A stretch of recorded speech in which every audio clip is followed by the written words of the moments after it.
बदलाव होने की बात कही जा रही है। देखिए वो इसलिए भी क्योंकि आम आदमी पार्टी वहाँ पर पूरी मेहनत भी कर रही है, लेकिन इस बीच में पार्टी तो आप अलग छोड़िए, पार्टी के तो चलिए एक दूसरे के बीच में लड़ाई चलती रहती है, लेकिन जो ये मोरबी पुल हादसा हुआ है गुजरात के अंदर, कहीं ना कहीं इसकी वजह से भी बदलाव गुजरात में देखने को मिल सकता है। गुजरात का महामुकाबला, जी हाँ, गुजरात के महामुकाबले को लेकर एक बार फिर हम हाजिर हैं। कौन होगा गुजरात का अगला मुख्यमंत्री, किसकी बनेगी सरकार गुजरात में, और गुजरातियों के दिल में क्या चल रहा है। आज गुजरातियों के दिल को टटोलने की कोशिश करेंगे, साथ ही साथ जानने की ये भी कोशिश करेंगे कि गुजरात में अगर आम आदमी पार्टी को फायदा मिलता है तो क्या वाकई बीजेपी के हाथ से 2024 का चुनाव भी निकल जाएगा, क्योंकि गुजरात चुनाव की हार और जीत तय करेगी 2024 का रूप। हालांकि अगर बात करें गुजरात चुनाव से पहले जनता का मूड देखकर इतना तो तय है कि इस बार उनके दिल में आम आदमी पार्टी को लेकर कुछ ज़्यादा ही दिलचस्पी देखने को मिल रही है। एक पार्टी वो जो 27 साल से मौजूद है, जिसको लेकर जनता बात तक नहीं करना चाहती है। एक पार्टी वो जो बीते कई महीनों पहले गुजरात में पहुंची थी और पहुंचते ही जो बड़े बड़े ऐलान उन्होंने कर दिए, और तमाम तरह से अगर हम देखें तो गुजरात की गलियों में जो उन मुद्दों की चर्चा हो रही है, ये अपने आप में बताता है कि गुजरात में वाकई जादूगर अरविंद केजरीवाल ने अपना जादू चला ही दिया। अरविंद केजरीवाल ने अपने मुंह से ये बोला था कि मैं एक जादूगर हूं, और जैसे मैं जादू की छड़ी धीरे धीरे घुमा रहा हूं, ऐसे धीरे धीरे करके बहुत बड़ा फायदा उन्हें मिलता नजर आ रहा है। यानी कि गुजरात में इस बार का क्या वाकई जो मुकाबला होने वाला है वो बहुत दिलचस्प होगा। सीधे तौर पर अगर बात करें तो गुजरात में सीधे सीधे तौर पर बीजेपी और आम आदमी पार्टी की टक्कर देखने को मिल रही है।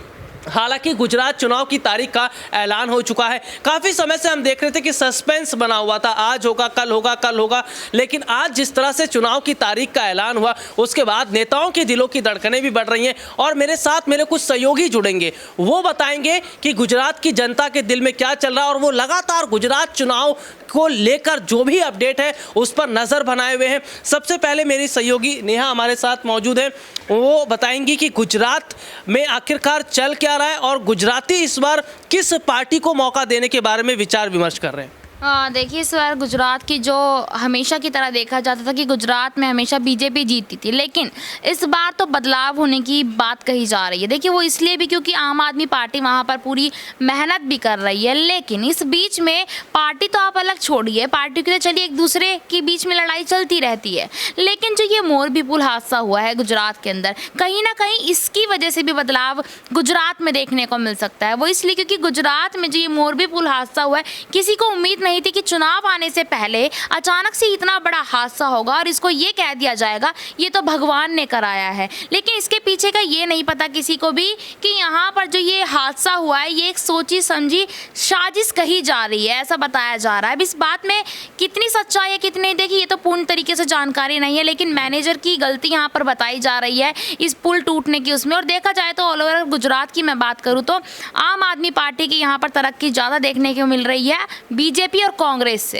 अच्छा, सीटों को लेकर सवाल मैं पूछना चाहूंगा कि कितनी सीटें लग रहा है कि नुकसान में है बीजेपी की, क्योंकि मोरबी पुल का हादसा इतना बड़ा हादसा, और इस हादसे की वजह से किन किन राजनीतिक पार्टियों को गुजरात में फायदा मिलेगा। देखिए मैं सबसे पहले मोरबी विधानसभा सीट की बात करूंगी कि क्योंकि मोरबी विधानसभा सीट से बीजेपी पूर्ण तरीके से वहां पर जीतती नजर आती थी, लेकिन इस हादसे के बाद ये कहना यहाँ सही नहीं होगा कि मोरबी की जनता इस बार तो मुझे लगता है कि भूपेंद्र पटेल को अगर उन्हीं के चेहरे पर चुनाव लड़ा जाएगा तो बिल्कुल भी उनको वोट नहीं मिलने वाली है, और ना ही इस बार मोरबी की जनता चाहती है कि बीजेपी यहाँ पर वापसी करे। और फायदे की बात आप कर रहे हैं, देखिए जाहिर सी बात है फायदा तो उनका जो यहाँ विपक्ष में उतरा हुआ है, चाहे वो कांग्रेस हो चाहे वो आम आदमी पार्टी, लेकिन इतना जरूर कह सकते हैं कि इस पूरे हादसे से कहीं ना कहीं आम आदमी पार्टी को कहीं ना कहीं फायदा जरूर मिलेगा। गुजरात चुनाव का जिक्र करते हैं तो एक जिक्र मोरबी पुल का भी हो जाता है, क्योंकि ये हादसा इतना बड़ा हादसा है जिसने पूरे देश को दहलाकर रख दिया है। ऋतिक मेरे साथ मेरे सहयोगी मौजूद हैं। ऋतिक, गुजरात की जनता के दिल में क्या चल रहा है? क्या जो हिंदू कार्ड खेलने की कोशिश आम आदमी पार्टी की तरफ से हुई है कि नोट पर भगवान श्री गणेश जी की तस्वीर को लगाया जाए, माता लक्ष्मी जी की प्रतिमा को लगाया जाए, वो हिंदू कार्ड कब हो रहा है यहाँ पे? देखिए हिंदू कार्ड हमेशा से हमने देखा है कि जो बीजेपी पार्टी है वो हिंदुत्व हिंदुत्व की बात करती है, हिंदू मुस्लिम की बात करती है, तो यहाँ पर अरविंद केजरीवाल ने सुपर मास्टर स्ट्रोक खेला। वहाँ मास्टर स्ट्रोक खेला जाता है हिंदुत्व की वोट को लेकर, यहाँ पर सुपर मास्टर स्ट्रोक खेला गया। क्यों? क्योंकि यहाँ पर आम आदमी पार्टी ने टिट फॉर टेट जैसा काम किया, जैसे को तैसा वाला। इन्होंने क्यों हिंदुत्व को आगे लाने की बात की, इन्होंने क्यों गणेश जी लक्ष्मी की बात की है, इसको जानना होगा। इन्होंने इसलिए की है, कहीं ना कहीं ये पर्दाफाश करने वाले थे बीजेपी का। क्यों? ये हिंदुत्व की बात करते हैं। अगर आप हिंदुत्व की बात करते हैं तो आपको क्या परेशानी गणेश जी और लक्ष्मी की फोटो लगवाने, बताइए। तो कहीं ना कहीं अरविंद केजरीवाल ने ये पर्दाफाश कर दिया कि देख लिए, जो हिंदुत्व की बात करते हैं उनको गणेश जी और लक्ष्मी जी की फोटो लगाने में दिक्कत है। तो यहाँ पर बीजेपी, आम आदमी पार्टी कहीं ना कहीं बीजेपी को नीचे दिखाना चाहती है। गुजरात की जनता के सामने अच्छा बनने का एक प्रकार का उन्होंने एक बड़ा खेल खेला है। ऋतिक, आप बारीकी से लोगों को समझा रहे हैं। मेरा सवाल ये रहेगा कि जीत किसकी हो रही है? धर्म और जाति की इस बार बड़े स्तर पर दोबारा जीत हो रही है, या मुद्दे की एंट्री होने के बाद गुजरात चुनाव का माहौल बदल रहा है? देखिए, मुद्दे की एंट्री हो चुकी है। इसके पहले हम लोग सोच रहे थे कि मारवाड़ियों का क्षेत्र है, गुजरात लगभग 27 साल से वहाँ पर राज किया है बीजेपी ने, तो ये सोच रहे थे कि फिर से बीजेपी आएगी। लेकिन जिस समय ये मोरबी पुल हादसा हो जाता है, उसके पहले वंदे भारत का, उसके पहले गाय मर जाती इतनी सारी, गुजरात में बेरोजगारी बढ़ जाती है, कितने सारे मुद्दे फेल होते हैं, गुजरात मॉडल ध्वस्त हो जाता है। तो इसको देख तो ऐसा लगता है सामने कि अब कहीं ना कहीं जहाँ 92 सीटों की बात कर रहे थे बीजेपी में, अब 92 सीटों पर सेंधमारी आम आदमी पार्टी करेगी, कांग्रेस की सेंधमारी करेगी। कहीं ना कहीं आम आदमी पार्टी को यहाँ पर बढ़त हो सकती है, लेकिन कहा नहीं जा सकता जीत तो किसकी होगी, लेकिन आम आदमी पार्टी बढ़त जरूर लेगी। यहाँ पर आम आदमी पार्टी बढ़त जरूर बनाएगी। और देखिए, सीधे तौर पर हम क्या देख रहे हैं कि सीटों के लिहाज से, बहुत बहुत शुक्रिया ऋतिक आपका, सीटों के लिहाज से अगर देखें तो शायद इस बार सीटों में बहुत बड़ी बढ़ोतरी जहां आम आदमी पार्टी के लिए दिखती नजर आ रही है। कांग्रेस पार्टी का मुझे लग रहा है डब्बा गोल होगा, क्योंकि चुनाव से पहले तो ये लोग उतरे नहीं। अब चुनाव की तारीख का तो ऐलान हो चुका है, खैर कब उतरेंगे नहीं उतरेंगे ये तो एक अलग मसला रहेगा। क्रांति मेरे साथ, मेरी सहयोगी मौजूद हैं। क्रांति, स्मृति ईरानी ये कह रही हैं, गुजरात चुनाव से पहले का माहौल हम देख रहे हैं कि सब गुजराती जो है बात कर रहे हैं कि भाई बदलाव होना चाहिए, आम आदमी पार्टी आनी चाहिए। स्मृति ईरानी कह रही है कि जीरो पे जा रही है आम आदमी पार्टी। देखिए, अगर स्मृति ईरानी की बात करें तो वो भाजपा की नेता है, तो जाहिर सी बात है कि सामने वाली पार्टी उनको शून्य लगेगी। आम आदमी पार्टी का शायद आपको याद होगा, जब अरविंद केजरीवाल का कोई भी परचम दिल्ली के अंदर नहीं था, वो बस अपने पहले चुनाव पर ये बात कहते हुए नजर आते थे कि हम जो है दिल्ली की जनता को हम बहुत ज़्यादा प्यारे लग रहे हैं, दिल्ली की जनता हमें सीधे सीधे सारे वोट दे रही है।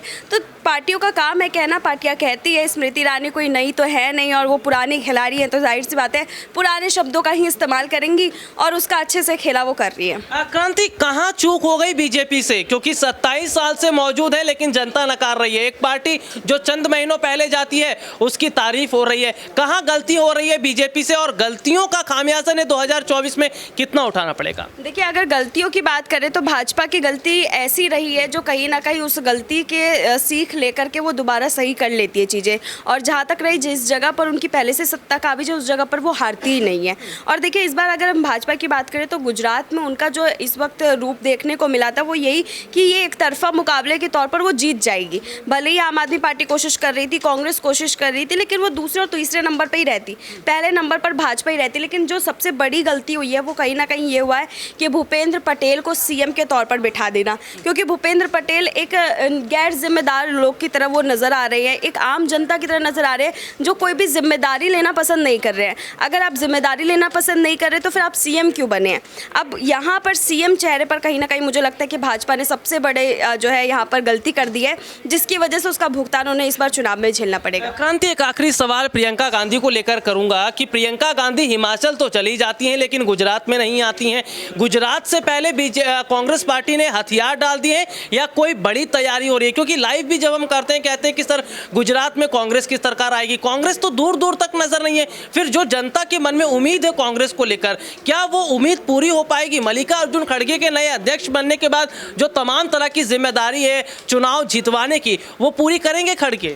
देखिए, बिल्कुल यहाँ पर मल्लिकार्जुन खड़गे को लेकर के ही हम ये बात कह सकते हैं कि वो जब से यहाँ पर अध्यक्ष पद पर बैठे उसके बाद से ही ये बातें सामने निकल कर के आ रही है कि वो जीत जाएंगे। और देखिए, लगातार इस बात को लेकर के देखा भी जा रहा है कि जो भी मुद्दा उठता है उस मुद्दे के ऊपर कहीं ना कहीं वो अपनी जीत की पुष्टि कर देते हैं।